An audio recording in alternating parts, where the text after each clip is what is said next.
Hi guys, I'm Crafty Nanny from Tennessee. Welcome to my channel. Today we are going to be making a Pioneer Day rustic pillow, and we will be creating this without thread.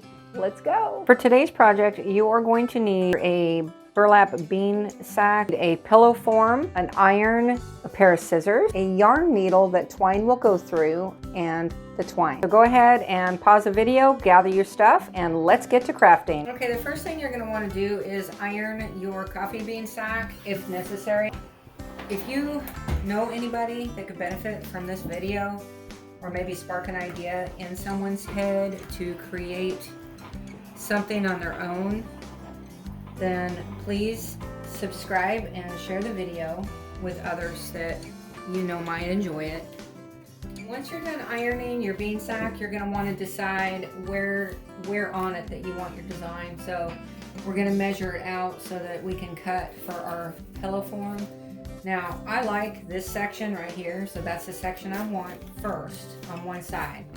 So I'm going to leave a good amount on each side, probably 3 inches for the actual sewing part, and then we can trim it up when we're finished. So I already know this is my design, so I'm going to cut around it freehand without a ruler.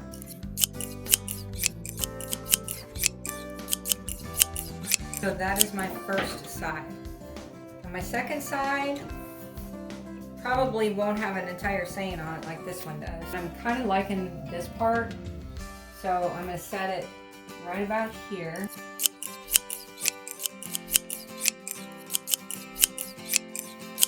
The next step is going to be to actually put the pillow between your fabric.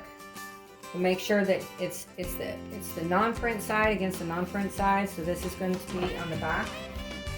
And the size of the pillow is irrelevant, but this is a 16 by 16 square. But you can use whatever size you want. You can accommodate this design to many things, including I've tried it with faux fur and certain cotton ones that will allow me to poke my needle through without putting in a great big hole. So now that it's puffed out, as you can see, the bottom and the top are 2 different sizes, but that's okay. Now what we're going to do is we're going to use our twine and we're going to loop it all the way around, and then you're going to have a super cute pillow. So I'm going to go ahead and pull my pillow form out for right now. So next you're going to take your twine and cut a pretty good amount off, depending on how much you feel you might need. Now we're going to be whip stitching, which is probably the easiest possible way to do this.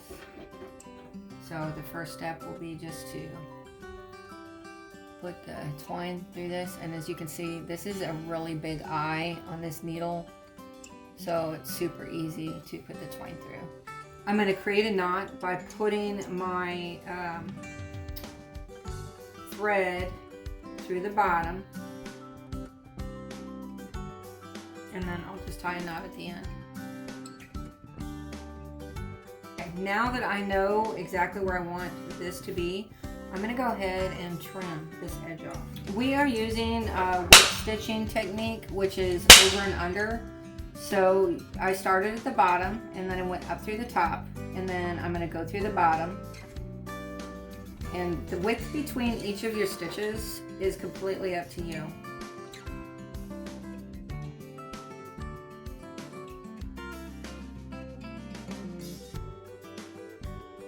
Now that we have the 3 sides all sewn together, we're going to go ahead and put the pillow inside, and then we're going to sew the side shut.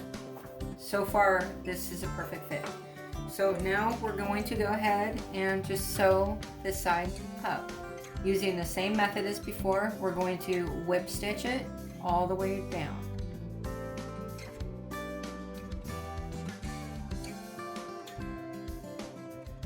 You have created a fabulous rustic pillow without thread.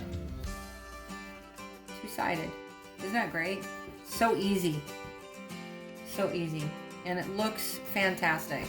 Again, if you know of anybody that can benefit from this video, or it sparks an idea in them, please share, subscribe if you can, and give me a thumbs up if you liked it. Thank you very much.